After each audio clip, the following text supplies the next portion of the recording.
1825 সাল থেকে এই গ্রাম পুরোপুরিভাবেই পরিত্যক্ত। কোনো এক রাতে সমস্ত গ্রামবাসীরা এই গ্রাম ছেড়ে অন্যত্র চলে যায়। 1825 সালে কুলধারা এবং এর আশেপাশের আরও 83টি গ্রামের অধিবাসীরা একই রাতের ভিতরেই কোথায় যেন উধাও হয়ে যায়, একদম উধাও। আজ পর্যন্ত এই গ্রামের উধাও হয়ে যাওয়া মানুষের কারো কোনো হদিস খুঁজে পাওয়া যায়নি। লোকগাথা অনুযায়ী এলাকার রাজপুত্র সেলিম সিং একবার গ্রাম পরিদর্শনে এসে গ্রামের সর্দারের মেয়ের প্রেমে পড়ে যান এবং বিয়ে করতে চান।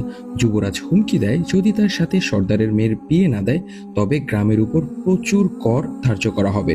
কিন্তু ভিন্ন জাতের হওয়ায় গ্রামবাসীরা কেউই এই বিয়েতে রাজি হয় না।